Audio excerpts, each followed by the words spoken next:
देखो बहाने मत बनाओ। अगर मेरा काम वक्त पर खत्म नहीं हुआ ना तो तुम जानते हो ना मेरा नाम क्या है? जोनिता, समझे तुम? आगे शामत भुवन सर की। अरे जल्दी जल्दी हाथ चलाओ, जोनिता मैडम का मूड ठीक नहीं है। फोन रखो।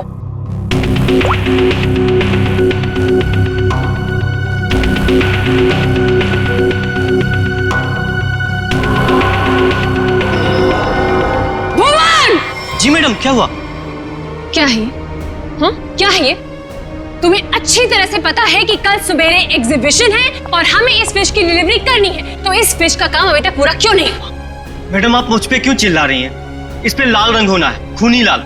और वो सप्लायर वो पेंट लाकर नहीं दिया तो मैं क्या कर सकता हूँ मैडम? क्यों नहीं लेकर आया? उसे वो रंग नहीं मिला, खूनी लाल। अरे तो उससे बोलो ना कि लेकर आए वो खूनी लाल रंग घोड़े वो। मैडम, आग लगाने वाली बात करता है वो। कह रहा था खूनी नहीं हुआ तो खूनी लाल रंग कहाँ से लाऊं? What? That's so strange. वो ऐसा कैसे बोल सकता है कि इस फिश में ऐसा कि होल कैसा? आप ही ने तो बोला था मैडम, कुछ मूवमेंट दिखाने के लिए उसमें कोई मोटर वोटर लगाएंगी शायद।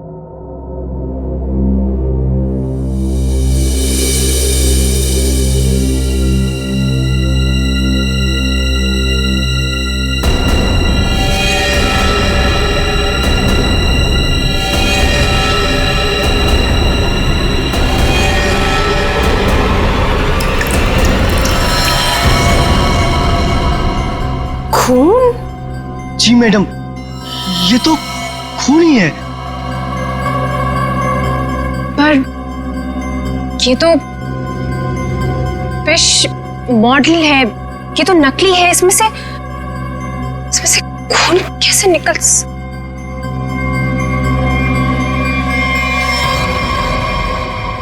किसने किया है मेरे साथ ये घटिया मजाक? हाँ, कौन है तुम में से वो जो मुझे डराना चाहता है?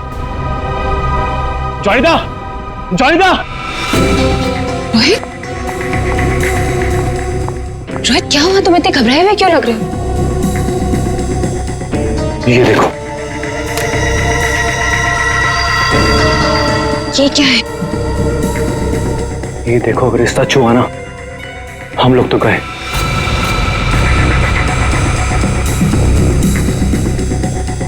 देखो,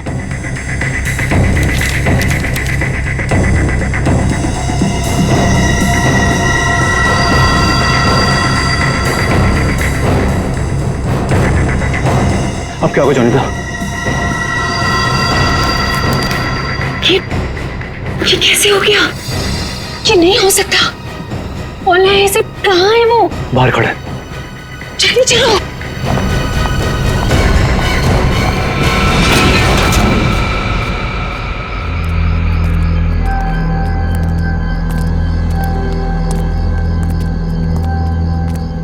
यहाँ तो कोई नहीं दिख रहा है।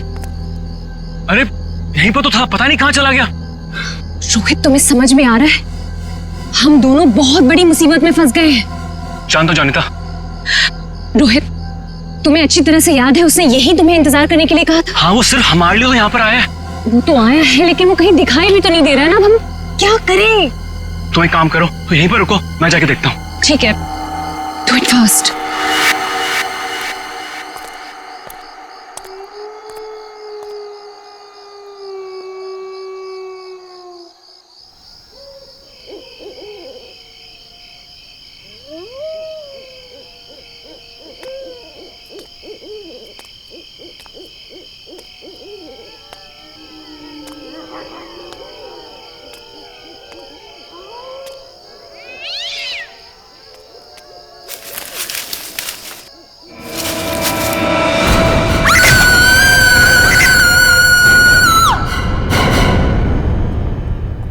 मॉडल की डिलीवरी आ गई? जी मैडम, कल रात को ही आ गई। कितने बजे? रात को 1:30 बजे। मैडम, बड़े एक्सपर्ट थे वो लोग, फटाफट आए और अंदर लगा के चले गए। हमें कुछ करने की जरूरत ही नहीं पड़ी। अच्छा, चलो देखते हैं। वैसे भी आज का एग्जीबिशन बहुत इंपॉर्टेंट है। जी।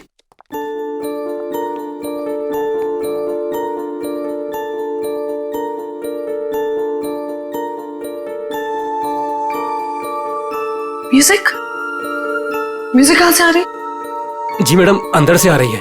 सेंटर तो अभी तक खुला नहीं मैम। फिर अंदर से आवाज कैसे आ सकती है?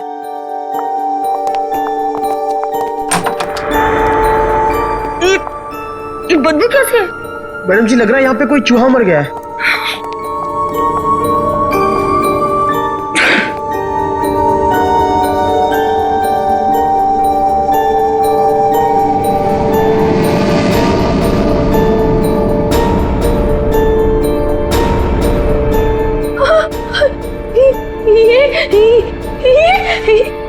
मैडम जी, ये तो हड्डियां है।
सर, ये म्यूजिक, ये हड्डियों से बनाई हुई मछली और ये हाथ से बनाई हुई गुड़िया, सर ये सब क्या है सर? लगता है ये मछली किसी इंसान की हड्डियों से बनाई गई है। ये देखो, ये हाथों की और ये पैरों की हड्डियां और ये पिंजर। अरे बदबू, इन हड्डियों में जो मांस है, इस मांस का सड़न की वजह से आ रही है। मतलब सर किसी को मार के टांग दिया यहाँ पे। हाँ, अरे मांस अभी भी लगा हुआ हड्डियों पर और मछली की तरह बना दिया। ना घिनौना काम सर, कोई ये कैसे कर सकता है सर? किसी ने किया और यहां पे लाके लटका दिया ताकि पूरी दुनिया देख सके। यहां मछली कहां से आई? सर, यहाँ पर बच्चों के लिए बहुत बड़ा एग्जीबिशन होने वाला था और मछली का एक मॉडल आने वाला था, लेकिन पता नहीं ये कैसे आ गया। मछली का मॉडल कहां से आने वाला था? सर, वो बहुत ही मशहूर आर्टिस्ट है, जोनिता मैम। जोनिता मैडम, क्या वही इसे छोड़कर गई थी यहाँ? जोनिता मैडम तो नहीं आई थी, पर रात पाली वाला वॉचमैन बोला कि यहाँ पर 2 लोग आए थे डब्बे लेकर, वही लगाकर चले गए। इस जोनिता से मिलना पड़ेगा। आप लोग जोनिता से नहीं मिल सकते। क्यों नहीं मिल सकते? क्यों? आराम कर रही है। हड्डियां मिली हैं, हड्डियां इंसान की, और वो आपकी बीवी का आर्टवर्क है। देखिए, मेरी वाइफ ऐसा कोई काम नहीं कर सकती। वो बेचारी तो खुद घायल है अभी। जोनिता घायल है? क्यों, क्या हुआ उसे? कल रात में एक सुनसान सड़क में एक चोर ने जोनिता से 10 लाख रुपए लूट लिए जो उसने सुबह बैंक से निकाले थे, और सर उसे चोट भी पहुंचाई। अब आप ही बताइए, वो बेचारी कैसे कुछ कर सकती है? क्या बात है सर, सुनसान रास्ते पे 10 लाख रुपए लेके जा रही थी। बहुत दिलेर औरत है। मिस्टर चिमन, जोनिता के साथ जो कुछ भी हुआ उसका बेहद अफसोस है हमें, लेकिन हमारा उनसे मिलना बहुत जरूरी है। सिर्फ 3-4 सवालों के जवाब चाहिए, उसके बाद हम लोग यहाँ से चले जाएंगे। उन्हें कोई तकलीफ होने नहीं देंगे हम। लेकिन सर, वो तो आराम कर रही है। खून का मामला है ये। लेकिन सर, मैं आपसे कह रहा हूँ, अगर जोनिता हमारे सवालों का जवाब यहाँ पे नहीं देगी तो उसे ब्यूरो आना पड़ेगा। सोच लीजिए। ठीक है सर, आइए। नहीं, आप यहीं रुकिए, हम लोग देखते हैं।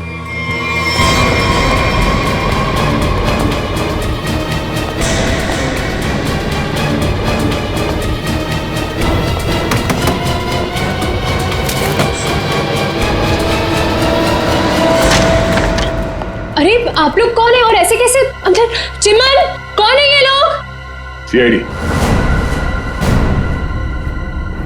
सीआईडी? आप लोग इतनी जल्दी? जी हाँ, पहले ये बताइए कि आपके साथ हुआ क्या था? सब कल रात की बात है। मैं अपना काम खत्म करके वर्कशॉप से घर आ रही थी, तभी कुछ बदमाशों ने मुझे घेर लिया और मेरा ब्रीफकेस मुझसे छीन लिया। उसमें 12 लाख रुपए थे। ये जो मार्क्स आप लोग देख रहे हैं, ये सब उन लोगों की वजह से है। आप लोग इसीलिए आए हैं ना? 12 लाख की 10 लाख? अरे आइए आइए चिमन जी आइए। आपने कहा कि 10 लाख रुपए लूटे गए, अब ये कह रही हैं कि 12 लाख रुपए लूटे गए। हाँ? कमरे के बाहर से अंदर आते आते 2 लाख रुपए बढ़ गए। कमाल है। खैर ये बात छोड़िए, मुद्दे की बात पर आते हैं। ये बताइए, एग्जीबिशन में आपने इंसानों की हड्डियों से बना हुआ मछली का मॉडल क्यों भेजा था? इंसान की हड्डियों से बना हुआ मछली का मॉडल में? मैं अभी क्या बोल रहे हैं? मेरी कुछ समझ में ही नहीं आ रहा है। देखा सर, मेरी बीवी कितनी मासूम है। जोनिता, बोल दो इन्हें कि तुमने ऐसा कुछ नहीं भेजा। हाँ हाँ, बहुत मासूम है ये, लेकिन हमारे पास सबूत भी है और गवाह भी। मछली का मॉडल आप ही ने रेडस्टोन साइंस और आर्ट सेंटर में भेजा था। क्या? वहां उसका मालिक तो मैं हूं। मेरा मतलब है वहां मैं पार्टनर हूं। जोनिता, तुमने मेरे ही सेंटर में हड्डियों से बनी हुई मछली भेज दी? नहीं चिमन, मैंने कुछ नहीं भेजा है, मैं सच बोल रही हूँ। ओह, तो सेंटर के मालिक आप हैं। कमाल है। बीवी ने भेजा हड्डियों से बना हुआ मछली का मॉडल अपने ही पति के सेंटर में। हाँ? सब मैंने तो सिर्फ एक मछली का मॉडल बनाया था, वो भी पूरा नहीं हुआ था। लेकिन सर उसमें कुछ गड़बड़ थी। किसी ने मुझे डराने के लिए उसमें खून भर दिया था। सब मुझे सच में नहीं पता कि वो हड्डियों की मछली वहां कैसे चली गई। मैं सचमुच नहीं जानती सर, सचमुच नहीं जानती। अच्छा, कोई तो लाया होगा। कोई तो वजह होगी हड्डियों की मछली बनाने की। अगर आपको नहीं पता तो आपके वर्कशॉप में बाकी के लोगों से पूछताछ करनी पड़ेगी कि वो हड्डियां कहां से आई। सर, मुझे पता है आपको किसकी गर्दन पकड़नी चाहिए। किसकी? ईशान और रुपेश। सर, ये दोनों मेरे पार्टनर्स इस सेंटर की ओनरशिप में। दोनों ही बड़े टेढ़े लोग हैं सर। टेढ़े लोगों को सीधा करना हमें आता है। ईशान और रुपेश, गौर से देखिए, ये लटकाया आप लोगों ने बच्चों के एग्जीबिशन के लिए। सर, ये सब चिमन और उसकी बीवी की हरकत है। रुपेश, जबान संभालो अपनी। ये सेंटर जितना तुम दोनों का है उतना मेरा भी है। क्या मैं अपने सेंटर में ऐसी घिनौनी हरकत करूंगा? चुप हो जाओ। ईशान और रुपेश, तुम दोनों यहीं रहो, बाकी सब बाहर। चलिए चलिए चलिए, चलो चलो। अरे मैंने तुमसे कहा ना, इस एग्जीबिशन की जिम्मेदारी चिमन पे मत छोड़ो। अब देखो क्या हो रहा है। वो अपनी बीवी जोनीता के पास चला गया और हम दोनों को ये सब भुगतना पड़ रहा है। इधर। हाँ, हमसे भी बात कीजिए। आप दोनों को चिमन और जोनीता पे शक क्यों है? आप नहीं जानते मियां बीवी को सर। एग्जीबिशन में आर्टिफिशियल मछली लगाने की बजाय देखिए क्या लटका दिया इन्होंने। सर, उन्होंने ये सब सिर्फ हम दोनों को फंसाने के लिए किया है। अच्छा, अगर ये सब जोनीता ने किया है तो ये हड्डियां कहां से ले आई? सर, आपने तो कहा था ये इंसान की हड्डियां हैं। उसने किसी का मर्डर किया होगा। शक्ल से लगता है कि वो कुछ भी कर सकती है। सर, आपके सेंटर से कोई गायब है? नहीं सर। तो फिर ये हड्डियां है किसकी?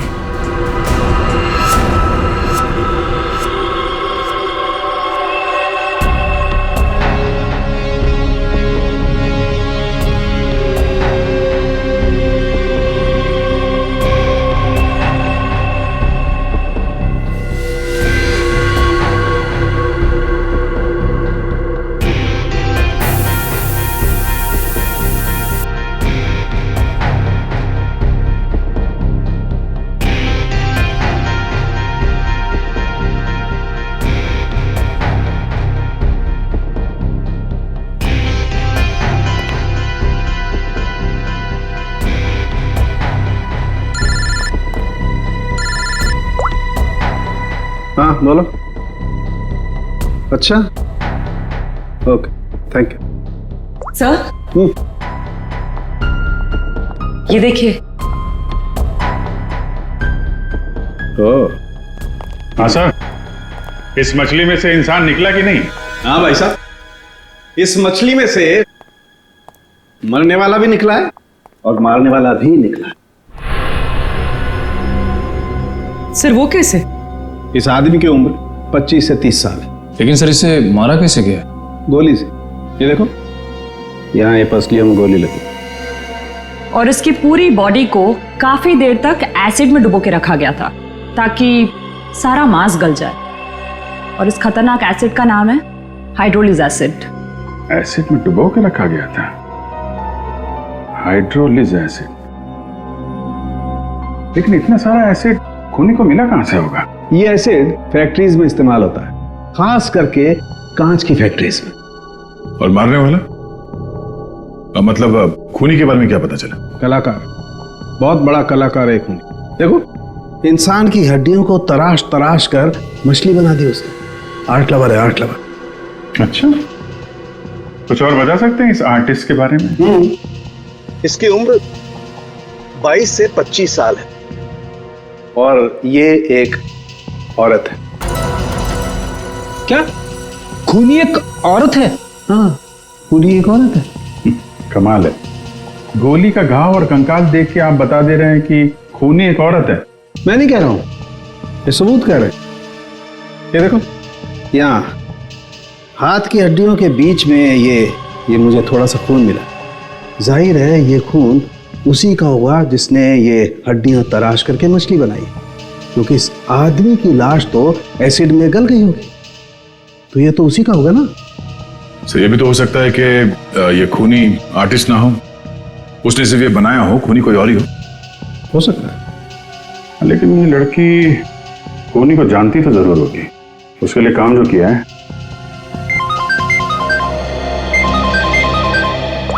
चलो, ओके ओके, ठीक है, वो साइंस सेंटर की फुटेज आ गई है, चल के देखते हैं।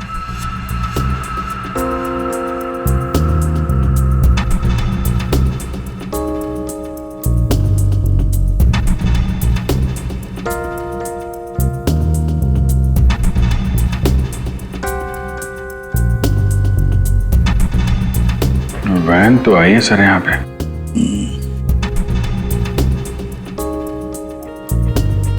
सर काफी अंधेरा है, कुछ ठीक से दिखाई नहीं दे रहा।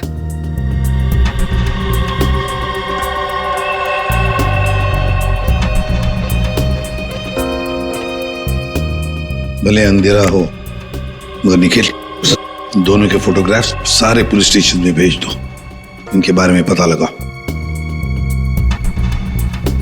शायद इसी बॉक्स में लाया गया होगा सर, वो मछली वाला मॉडल।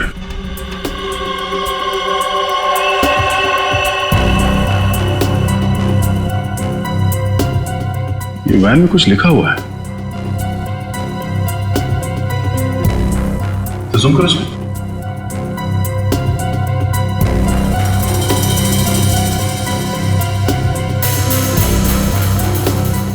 कबूतर का लोगो बना है और बीपी से तो कुछ भी हो सकता है सर। एक काम करते हैं पूर्वी, गवर्नमेंट रजिस्ट्रेशन एजेंसी से पता लगा, देखो क्या ऐसी कोई कंपनी है, कोई एस्टैब्लिशमेंट है, कोई दुकान हो जिसके लोगो में कबूतर बना हुआ हो, उनके साथ ये मैच करके देखते हैं ये कबूतर, शायद खूनी के बारे में कुछ पता चल जाएगा। सर, हाँ, तीनों म्यूजिक डायरेक्टर आ गए।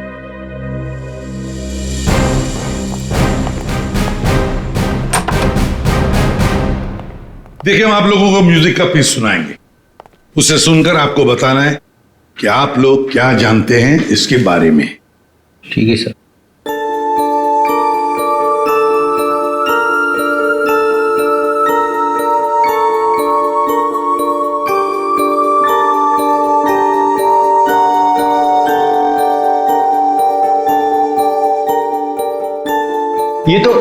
ये तो मेरा म्यूजिक है सर।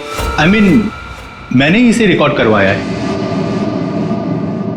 लेकिन सर, किसी को मार के उसकी हड्डियां लटका दी गई हैं। वहां बज रहा था ये म्यूजिक। सर मुझे नहीं पता कि किसके मर्डर में इसका इस्तेमाल हुआ है। आप लोग प्लीज मेरा यकीन कीजिए सर, मैं बेगुनाह हूँ।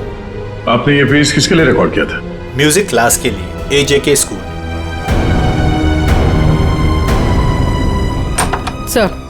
सर वैन पे जो लोगो था वो किसी ब्लू पिजन लॉन्ड्री का है। Blue pigeon laundry. पहचाना आपने इस म्यूजिक को? हाँ, ये तो हमारे स्कूल के बच्चों के लिए म्यूजिक है। पर इसका किसी के मौत से क्या लेना देना?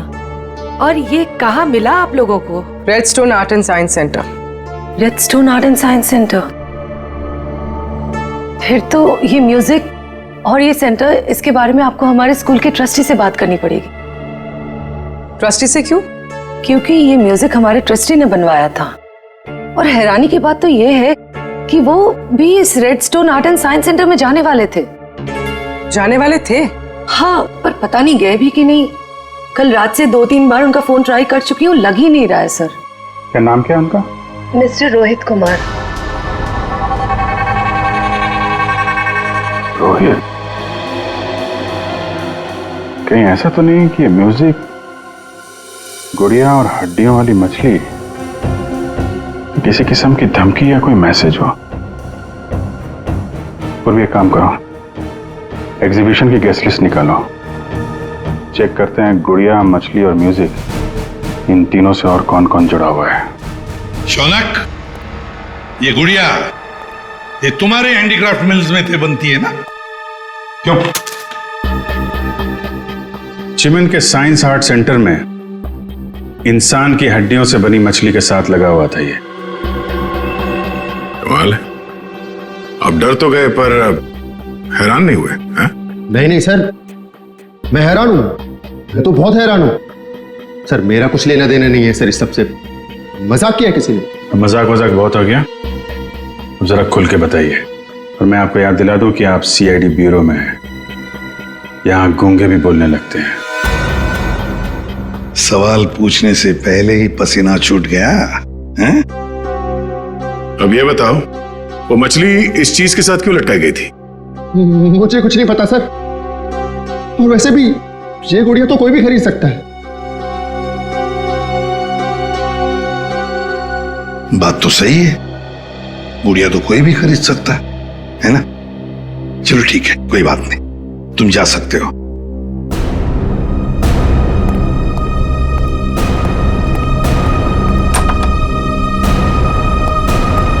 फ्रेडी, नजर रखो इस शौनक पर। बहुत बड़ा गड़बड़ है ये शौनक। सर, हाँ सर ये देखिए, रोहित के फोन की आखिरी लोकेशन कल रात को जोनीता के वर्कशॉप पे दिखा रही है, और इसके बाद से उसका फोन बंद आ रहा है। उसके बाद रोहित का फोन बंद आ रहा है। ये जोनीता तो हमसे झूठ पे झूठ बोले जा रही है। जोनीता? क्या रोहित यहाँ आया था वर्कशॉप के अंदर और घबराया हुआ था? हाँ सर, रोहित जी ने जोनीता मैडम को एक चिट्ठी दिखाई। उसको पढ़ते ही जोनीता मैडम तो घबरा गई सर। ऐसा क्या था उस चिट्ठी में? पता नहीं सर, लेकिन दोनों की हालत खराब हो गई थी सर। उसके बाद वो दोनों भाग गए। उसके बाद जो हमने देखा सर, वो आप सोच भी नहीं सकते। क्यों? ऐसा क्या हुआ था? उनके बाहर जाने के कुछ मिनटों के बाद ही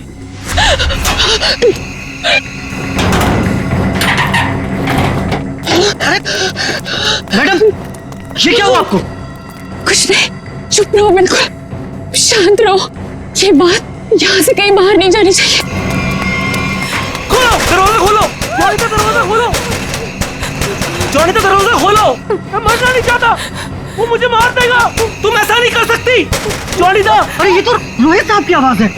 मैडम दरवाजा तो खोलिए आप। नहीं, कोई दरवाजा नहीं खुलेगा। कोई दरवाजा नहीं खुलेगा। जोनीता दरवाजा खोलो। दरवाजा नहीं खुलेगा। वो मछली, उसे चला दो। अब नहीं आने से चला दो उसे।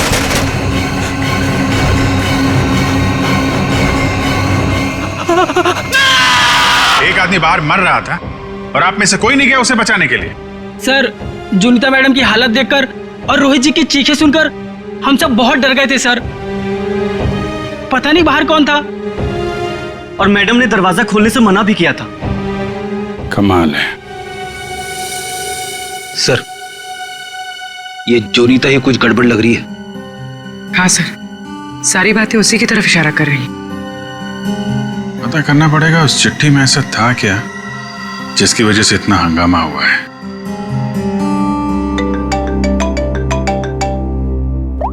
हेलो, हाँ हाँ, ओके ओके ओके ओके, ठीक है, थैंक यू वेरी मच।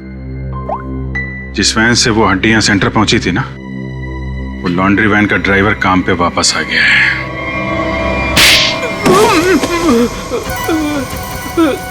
उठ। सब कीलू, यही नाम है ना तुम्हारा? हाँ हैं? साहब। अच्छा है कि तुम छुट्टी मनाकर वापस आए। कब से इंतजार कर रहे थे हम तुम्हारा। हैं? मारो मत साहब, आपने तो मुझे दिन में चांद तारे दिखा दिए साहब। साहब मैं सच बोल रहा हूँ, मुझे हड्डी के बारे में कुछ भी नहीं पता साहब। नहीं झूठ बोल रहा है सर ये। 2 दिन से घर में छुप के बैठा है। हाँ? ये तो हमारे कहने पर मालिक ने धमकी दी तब आया यहाँ पे। नहीं साहब, मैंने तो छुट्टी ले रखी थी साहब, इसीलिए मैं आराम कर रहा था। छुट्टी ले रखी थी? जी। सच बता वरना एक और। नहीं साहब, मैं सब सच बता देगा साहब। पूछिए, आपको क्या पूछना है साहब? तुम्हारी वैन वहाँ साइंस सेंटर में कैसे पहुंचा? साहब 6 अप्रैल की शाम को मुझे एक फोन आया था। उसने मुझसे कहा कि तुम्हारी मुझे वैन चाहिए कुछ घंटों के लिए साहब।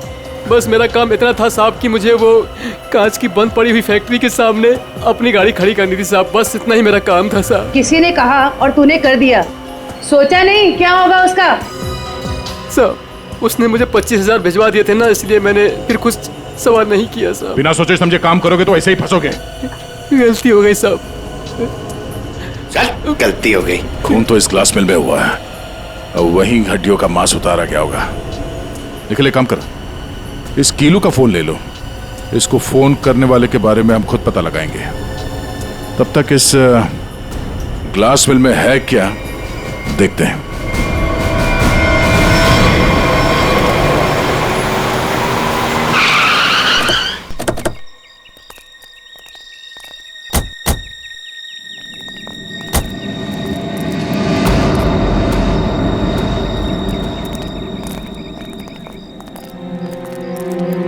क्या उजाड़ जगह है सर ये? क्या सच में कीलू ने अपनी वैन यहाँ पर छोड़ी थी? कीलू के पास झूठ बोलने का ऑप्शन है नहीं, वो हमारी गिरफ्त में है और झूठ बोलने का अंजाम वो अच्छी तरह से जानता है।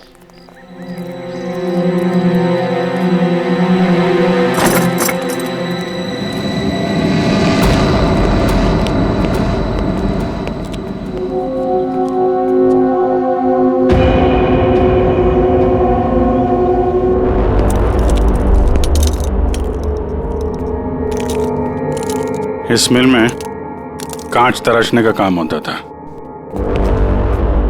और इसकी पूरी बॉडी को काफी देर तक एसिड में डुबो के रखा गया था ताकि सारा मांस गल जाए। और इस खतरनाक एसिड का नाम है हाइड्रोलिज एसिड। गुनाह करने के लिए इससे अच्छी जगह हो ही नहीं सकती।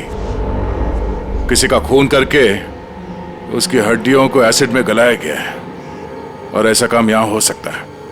ठीक है, चेक कर लेते हैं कुछ मिलता है क्या।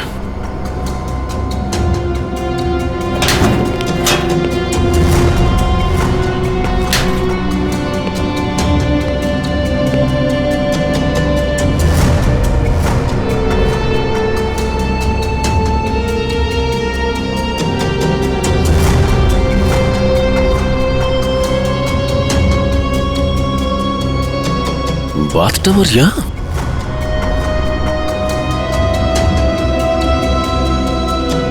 साहब,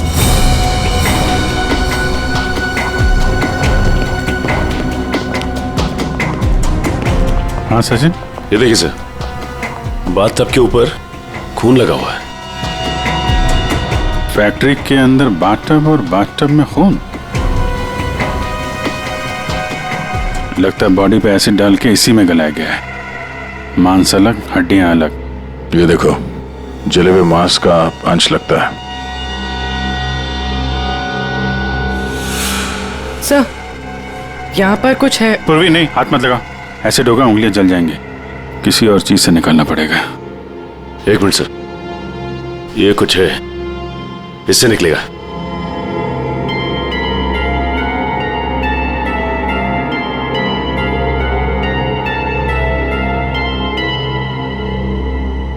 ये देखिए सर, ये अंगूठी पूरी तरह से जल गई है। सर शायद उस आदमी की है जिसे यहाँ मारा गया है। सर इस अंगूठी पे कोई डिजाइन बना हुआ है।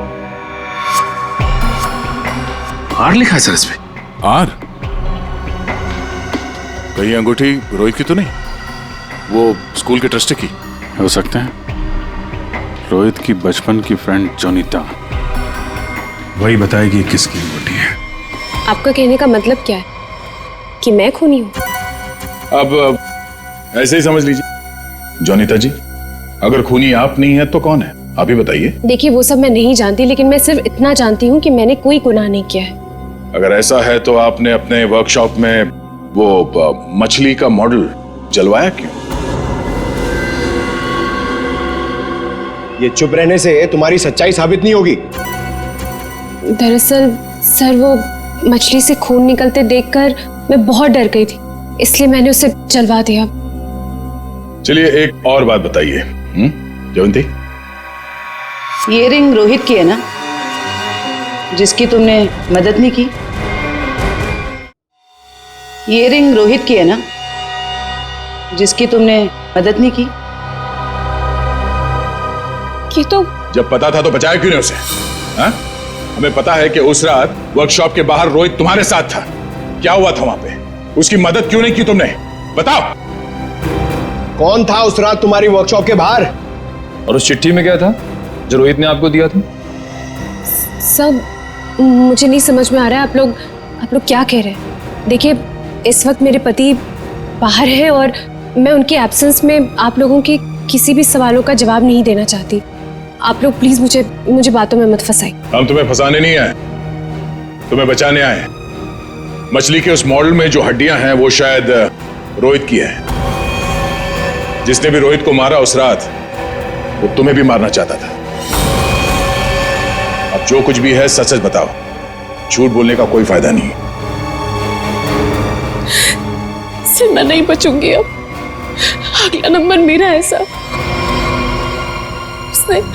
उसने कल रात मुझ पर भी हमला किया था। ये निशान उसी की वजह से है सर।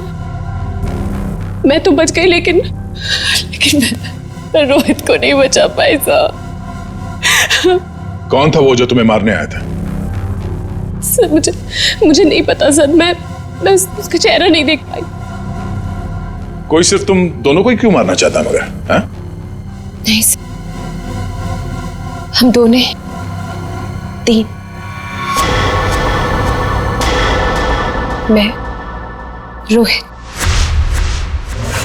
और शौनक। शायद कोई हम तीनों से उस राज के लिए बदला ले रहा है। कौन सा राज?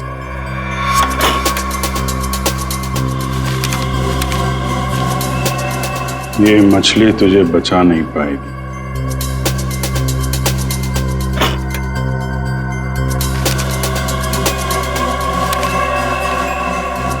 ये गुड़िया का खेल बहुत जल्दी खत्म हो जाएगा। सर ऐसा ही लेटर रोहित के पास भी था सर। कोई हम तीनों को डरा धमकाकर हमसे पैसे ऐंठ रहा है। अच्छा, जोनीता और शौनक, अब सब कुछ सच सच बताओ। क्या किया तुम लोगों ने? बताओ जल्दी। सब 2006 में मैंने, शौनक ने और रोहित ने मिलकर एक छोटी सी कंपनी बनाई जिसमें हम बिजनेस पार्टनर्स थे। हमें उस कंपनी के लिए पैसों की जरूरत थी और हमें इन्वेस्टर मिल भी गई, समारा। उसने हमारी कंपनी में 1 करोड़ रुपए की इन्वेस्टमेंट की। कंपनी का प्रॉफिट देख के हम लालच में आ गए और सारा पैसा हम तीनों ने आपस में बांट लिया। फिर एक दिन हम कैसे करेंगे उसके पैसे वापस? रिलैक्स गाइस, हम लोग कंपनी को घाटे में शो कर देंगे। पेपर्स में मैं दिखा दूंगा कि घाटा हो गया। प्रॉब्लम क्या?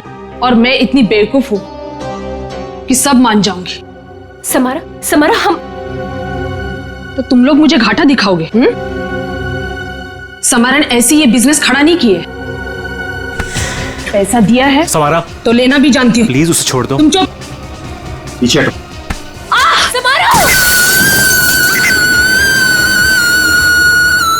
सब हमने पैसों की हेराफेरी जरूर की है, पर हमने किसी को मारा नहीं है। वो तो सिर्फ एक एक्सीडेंट था बस। हमने कंपनी बंद कर दी और अपने अपने रास्ते चले गए। और अब 10 साल के बाद हमारा पीछा करते हुए कोई यहां तक आ जाएगा, हमें नहीं पता था सर। और सर, उस रात को मैं रोहित के साथ वर्कशॉप के बाहर इसीलिए आई थी क्योंकि मुझे उस इंसान से मिला था जिससे ये बॉक्स और चिट्ठी दी थी मुझे। सर, लॉन्ड्री में इस नंबर से फोन आया था, उसका पता चल गया है। वो चिमन का नंबर है।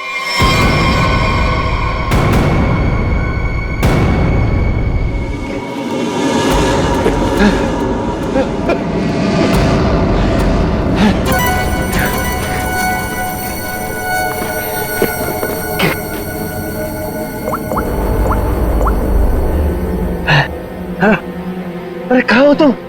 फंस जाऊंगा मैं, जल्दी आओ। अच्छा कहो।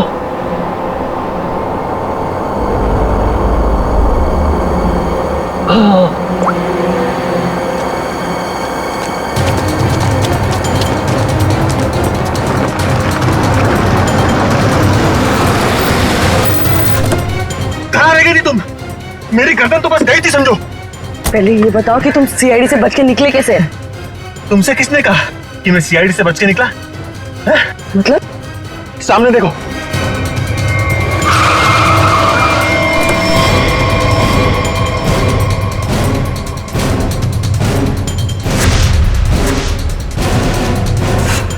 सीआईडी यहाँ पर कैसे?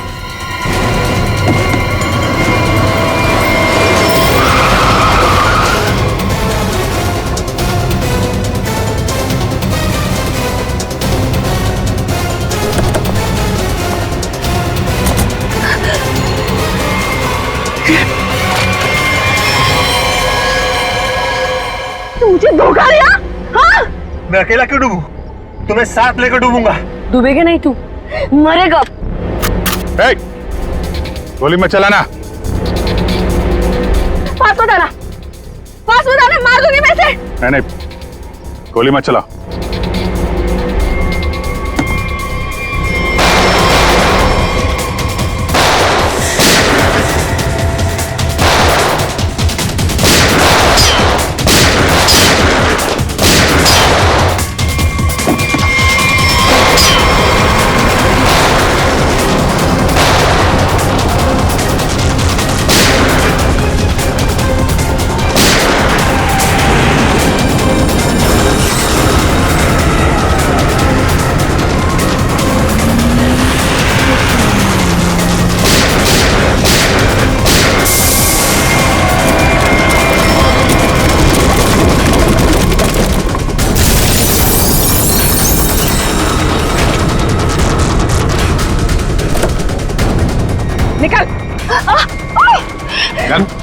सर मैं बेगुनाह हूं सर, मैंने कुछ नहीं किया। मैं तो मालविका के प्यार में बहक गया था सर। बड़े बड़े बहके लोगों को हमारी जेल ठीक कर देती है, तो बाकी का जेल में बहक लेना। बेवकूफ है, कुछ भी ढंग से छुपा नहीं पाया और सीआईडी से मिल गया, इडियट। हाँ, इसके पास हमने ऑप्शन नहीं छोड़ा था।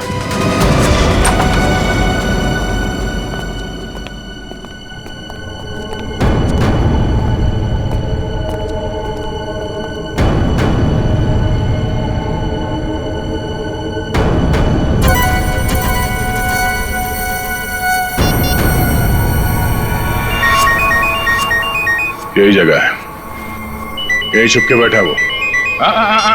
नहीं, थोड़ी देर हो गई, पहले स्विच ऑफ कर लेना चाहिए था। मैंने क्या किया? देखिए, आप मेरी बात सुनिए। तब से तुम्हारी ही सुन रहे, आप गलत आदमी को पकड़ रहे हो। तो तुम ही बता दो किसको पकड़े? वही जो असली मुजरिम है। तो तुम रोको उसे। तुम तो समारा से रिलेटेड हो ना? जिसे जोनिता और उसके दोस्तों ने धोखा दिया था। हाँ, लेकिन मैंने ये सब समारा के लिए नहीं किया। वो तो कई साल पहले ही मर चुकी थी और मुझे उसकी कोई पड़ी भी नहीं थी। आप लोगों को लगता होगा कि ये सब बदला है, लेकिन ये सब बदला नहीं है। फिर तुमने ऐसा घिनौना जुर्म किया क्यों? मैं समारा की नौकर की बेटी, उन्होंने मुझे अपनी बच्ची की तरह पाला था। समारा के मरने के बाद सारी प्रॉपर्टी मेरे नाम हो गई थी क्योंकि उनका कोई वारिस ही नहीं था। लेकिन मैंने अपनी बेवकूफी की वजह से सारी प्रॉपर्टी गंवा दी और जिंदा रहने के लिए एक मामूली सी नौकरी करनी पड़ी। हाँ? करोड़ों के कर्जे में डूब गई मैं।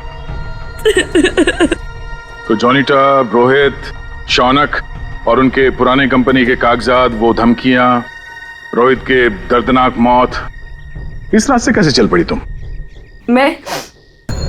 मैं समारा के पुराने ऑफिस गई थी। वहां पर मैंने कुछ कंपनी के पुराने पेपर्स देखे। तब मुझे पता चला कि उन तीनों ने समारा को धोखा दिया था। मैं चाहती तो मैं पुलिस में जा सकती थी, लेकिन पैसे में मेरी जान अटकी थी। तो तुमने तीनों को ब्लैकमेल करने की सोची? सोचा अमीर लोग हैं, मोटी रकम मिल जाएगी। हाँ, सबसे पहले रोहित ने हमें पैसे दिए और जब जोनिता और शौनक की बारी आई तब वो उन्हें बचाना चाहता था। अच्छा, तो रोहित तुम्हारे प्लान के बीच में आ गया, इसलिए मारा गया, है ना? हाँ, और उसकी वो हालत देखकर ही जोनिता और शौनक ने हमें पैसे दिए। लेकिन आप सब बीच में और मेरा सारा खेल चौपट कर दिया। इतनी प्लानिंग अपने पैसों को संभालने में लगाया होता तो इस हालत में नहीं होती। जुर्म के रास्ते चलने पे पैसे नहीं, जेल की सलाखें मिलती हैं। और जो जुर्म तुम लोगों ने किया है उसकी एक ही सजा है, फांसी।